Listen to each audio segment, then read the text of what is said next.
Баршаңызға сәлем, каналыма қош келдіңіздер.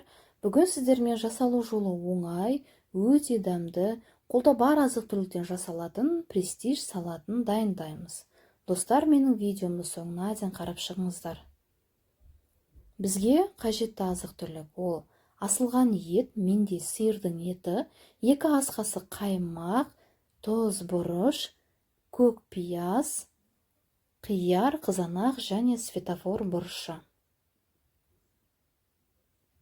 Ең бірінші, барлық көкөнісімізді қиғашынан ұстап тұрып, жіңішке етіп тураймыз. Достар, егер сіздер майонез қосқыларыңыз келмесе, қолдың қаймағын да қоссаңыздар болады.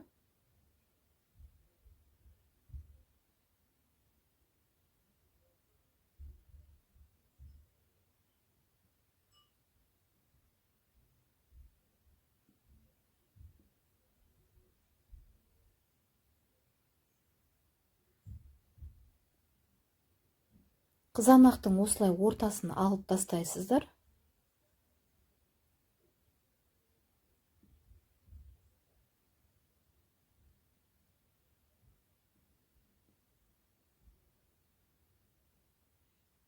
Барлық көкөнісімізді тура болдық. Енді ыдысымызға салып, тұзымызды қосамыз татымына қарай, бұрышымызды қосамыз, майонезді қосамыз, жақсылап араластырып шығамыз. Міне салат дайын болды. Сіздерге ұнайды деген ойдамын. Жасап көріңіздер. Менің видеом ұнаса, каналыма тіркеліп, лайк басып пікір қалдырып кетіңіздер. Менімен бірге болғандарыңызға сіздерге үлкен рахмет. Көріскенше достар.